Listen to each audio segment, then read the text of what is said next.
This is Newcap News with Brian Lentz.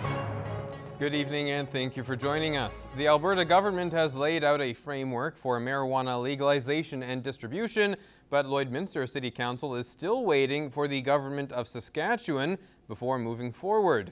More feedback was heard during this week's governance meeting, including from members of the Lloydminster Youth Council. Mayor Gerald Albers says it's a good thing to have input at any time there's a matter of interest like marijuana legalization. They had several items that I know we have already looked at, or we have asked administration to make sure that we clarify in the proposed laws, bylaws, and regulations. So it's always refreshing to have someone else's view. Suggestions included cracking down on sales to minors, keeping dispensaries far away from schools, and making regulations consistent across the city, though Albers says provincial differences are beyond council's control. We could see the government of Saskatchewan come out at 150 meters as an example from schools. The province of Alberta is at 100. Alberta will begin taking applications for cannabis store operations on March 6th. Well, after examining the previous amendments to bylaws for development, the city is looking at creating a new fees bylaw. While those amendments are all 5 to 10 years old and require updates, Council has asked for further work on the bylaw to avoid hurting economic recovery. We don't want to make it so impossible that people can't afford to build a new house or a new building in this city for business. So it's a matter of finding a happy balance and a reasonable point that we want to be at. This is particularly important for local industries like construction. The costs would be very out of line with the amount of revenue based on the fact that there's not nearly as many permits being issued because there's kind of a slow construction season. Council will receive more information later this year. And preparation for the East Drainage Channel Rehabilitation Project is underway, and the city is looking into a consulting engineering firm for design and construction. This is in response to erosion in the channel, which is east of 40th Ave and where a large portion of storm runoff flows into Neil Lake West. Armor flex mats were initially installed in 2011, but rainfall in 2017 required further protective measures. Just like water and sewer, our storm water has to go somewhere and it has to be handled properly. And as you can see, the system is slightly broken and we need to repair it. Given the failure of earlier efforts on the area, Albers says extra care must be made in finding a solution. There will certainly be as much warranty as we can find. Certainly people would like to say, well, should it not last longer? And it should. But when you deal with Mother Nature, there's factors of Mother Nature that no one can warranty. Work is also being done on the stormwater drain leading up to the East Channel. Project construction could begin by early July. Well, Gibson Guitars have been one of the leading faces of the guitar industry for a very long time, but now they seem to have hit the wrong note. According to a report, Gibson, while still being profitable, they have debts and loans that need to be paid. Robert Heyman, the owner of Vintage Music in Lloydminster, sees a bit of a trend with the recent news. I definitely pinpointed on guitar sales. I know like tons of music stores across Alberta and Saskatchewan have closed down. Just people aren't buying electric guitars like they used to. And then with Gibson being as pricey as they are, they're a very good name of guitars, but they're hard to meet that budget point. Heyman says selling a room of guitars used to take weeks and now it takes years. Regardless of the recent news surrounding Gibson, he will continue to provide the brand of guitar. I will continue to stock Gibson. I know they're quality instruments and lots of my customers do like them. The fact that they don't sell that quickly, we'll just have to deal with. The U.S.-based company that was formed in Michigan over 100 years ago has hired investment bank Jefferies to help sort out their current situation. Well, a unique new social gathering will give residents in the border city the chance to have a beverage and possibly make a new furry friend. The Lloydminster and District SPCA is hosting its first cat brewery on March 1st. Adoptable cats will be in attendance to mingle while patrons enjoy a drink. Because in Lloydminster with Fourth Meridian Brewery approached us, and we thought it was a really neat way to implement a cat cafe idea, but working with the brewery. Given the success of previous interactive fundraisers, Punch On believes it can become a regular event. Yeah, and What we find is when we do these unique events, like even cat yoga, we get a really good turnout. People, like I said, it's very popular across Canada. So we thought, you know, if we can try it here and see what the response is, and hopefully if it's successful and there's a demand for it, it'd be wonderful to make it a regular event. Admission to Cat Brewery is by donation, and minors are welcome when accompanied by an adult. While emotions can play a big factor on how anyone's day unfolds, and when you're a student, those emotions can impact how you learn. As Michaela Henschel shows us in this week's Beyond the Classroom, LCSD has made social emotional support a priority for all students. The playground, the library, the halls, all part of a typical school day for students, but these same familiar spaces can be triggers for students who don't know how to deal with their emotions. We just meet them where they're at, give them the tools they need younger, then they can practice it and learn it, so by the time the big life changes happen, that they can really draw on what they've known and what we've taught them. The Behavior Matters program provides emotional lessons for students both inside and outside the classroom. If they behave well, they learn well. So if we give them the tools, if they're mad or if they're angry or frustrated, instead of their academic suffering, we can give them the tools that they need to first deal with their behaviors, become regulated, then the learning can happen.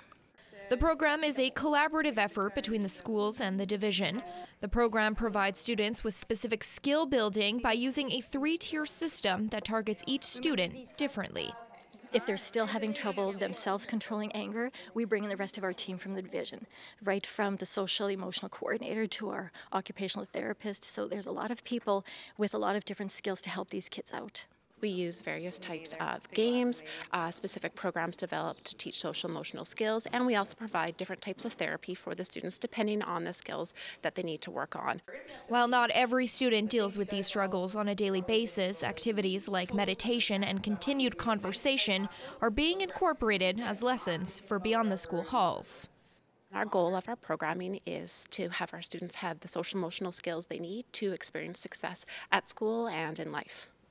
Michaela Henschel, Newcap News. This is Newcap Sports. One final home game was all that remained before the PWM Steelers disembarked on a 4-game road trip to finish their midget AAA season. It's been a good one, but it's all for naught without playoff wins. And those wins will almost certainly mean going through St. Albert, a team that's been tough for Lloydminster, proving it once again Sunday. Lance Phillips has more. Number 13. A final Steelers home regular season game means it's nearly the end for some of the team's seniors to play in front of home fans. And Sunday, the organization acknowledged the time and dedication each of the 6 graduating players has provided. Your graduating players from the Steelers. They've really, made the program proud. They've done a good job, and they're all moving on to college. Some of them are only grade 11, so they got another year grade 12. But for the ones that are graduating, going to college, all of them got places to play. So that's great for them. I'm happy for them, and I hope they'll have success at the next level. We have girls that have played in Lloydminster for 5 years, and it's just a really awesome atmosphere. Everybody's always been so close, and everyone knows everybody here, and we get really awesome crowds, good fans.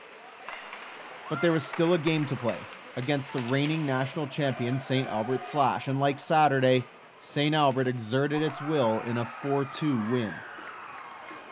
They're kind of a powerhouse. They work well together, but also individually. So if we try and shut down one man, there's 4 others that can score on us at the same time. They pressure hard. It's really, you don't get a lot of time. You get to that puck and you have a girl on you within seconds. So, I think we just really need to get our heads up and move the puck a little faster, move our feet. What the Steelers lacked in quality scoring chances, the Slash made up for. St. Albert was relentless in front of Lloydminster's net, a facet of the game where the Steelers have trouble keeping pace. A lot of that is just getting pucks deep, and really buying into a hard forecheck. And we have to have traffic to the net. I think we need to be more urgent on the puck. We kind of flip it or dump it in and then don't chase it, or we pass it too many times. And if we're in the house or we have an odd man rush, we need to shoot the puck. Lance Phillips, Newcap Sports, Lloydminster. Watching the Bonnyville Pontiacs and the Drayton Valley Thunder of late is like Beauty and the Beast, and Bonnyville is not the beauty. Entering play Tuesday, the Pontiacs lost 4 straight, and the Thunder were rolling in the other direction with wins in each of their last 3. But all Bonnyville needs is a win to lock down the AJHL North's last playoff spot. Easier said than done. Lance Phillips again with more. The Pontiacs and Thunder are 2 teams moving in very different directions. Drayton Valley is still clinging to the chance it may slide ahead of Bonnyville into the last playoff spot and continued keeping faith with a dominant 5-2 win over the Pontiacs. Bonnyville tied the game early in the second, but 4 straight Drayton Valley goals sealed the win and exposed the type of uninspired play Pontiacs fans have become used to seeing. There's a bunch of players in there that aren't playing with a lot of confidence because they're mentally draining themselves because we're not getting success. And we talked a lot about being in the momentum of something, whether you're winning and losing. The last little while we've been in the momentum of just some wins, obviously, but we're starting to believe that we can compete with any team, which is it's a good feeling. Hopefully we can keep that going. We're not playing good D zone. We're really not doing anything right. We're not helping ourselves at all. The league's not helping us out at all. The teams are picking up heat going into playoffs, and we're just on the downhill swing here. So we got to change something quick. Perhaps the biggest issue facing the Pontiacs isn't their 5-game losing streak or the fact that they've lost 10 of their last 11, but rather a power play that hasn't scored in over 40 opportunities. It's an area of their game that was once the best in the AJHL, but hasn't scored a goal since January 27th. We're not working hard in zone to get pucks on net, get puck retrievals. We're just letting us dump it in and then them dump it back out. I mean, we're running around. We're not running our structure like the coaches have taught us. It's really not rocket science. Good power plays have a great breakout so that they're able to generate offense off the rush. Good power plays understand that the reward is shooting pucks and then retrieving pucks. Pinpointing resolutions becomes an interesting dichotomy between the 2 parts that make up the Bonnyville Pontiacs bench. It's a tug of war between players and coaches, with neither seeming to make any ground. Coaches are preaching the right things. I mean, they've been around the game a long time. They know what they're talking about, and in this room right now, we're not buying in. Right now, it's about me making sure that I get my players to believe in themselves, because ultimately, those are the 4 most important words. I believe in them, but they have to believe in themselves as well and feel that they're deserving of success. Lance Phillips, Newcap Sports, Bonnyville. Well, hockey fans gravitate to players for different reasons. For some, it's simply because they play on their favorite team, and others because they like their style of game. In this week's Beyond the Boards, Eric Friesen looks into who the Bobcats admire. Whether you're 6 years old at your first hockey game or have followed the sport for decades, hockey heroes make the game special. While the Bobcats are heroes to many Lloydminster youth, it wasn't long ago they were the youngsters looking up to their idols. I like Jonathan Toews for a long time, just because he was on Chicago and they won cups, and I actually played forward pretty much my whole life, and I was a centerman, and he's just a good player, Canadian dude, and he was just a good role model, I think. Good player, too. I think it was Jerome McGinley growing up, just being a Calgary guy and going to the games, seeing him was a big role model, and just the things he did out on the ice and his leadership made you kind of pull towards him, and he kind of became my favorite player from then. From an early age, Bobcats goalie Pierce Diamond had an appreciation for showmanship. Well, there's 2. I mean, for the Oilers, because I'm from Edmonton, I loved Rolson during the Cup run, and he was a good entertainer. Every time he'd catch a puck, he'd try to throw it up and bat it down the ice with his stick, which, of course, I mean, you'll never see a goalie do that nowadays. Daniel Sedin throws it towards the net. Rolson, the easy glove save, and then Rolson sends it down the ice. Also, growing up, I mean, Hasek, when he played for Buffalo and when he played for Detroit, I mean, in my opinion, he's one of the best of all time. And again, he's an entertainer. He did things that all our guys did, and it was fun to watch. Though Austin Matthews is only 2 years older than many Bobcats players, Jenkins says he's someone he tries to emulate on the ice. I like Matthews a lot, so I try to model my game after him, just the little things he does. He reads a play really well. His shot's tremendous, so I just try to do little things that he does, and hopefully it pays off. A recent move to a new role has led Irwin to follow different players closer than before. Probably TJ Brody. So I'm moderately new defenseman, but I like the way he plays. He puts up a few more points than I do, but he's a good skater, makes good passes, and I like the way he plays. Despite the NHL trending towards bigger and bigger goalies over the past 20 years, Diamond prefers watching smaller athletic netminders.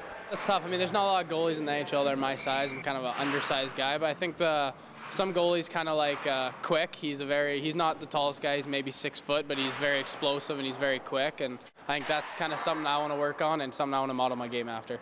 Eric Friesen, Newcap Sports.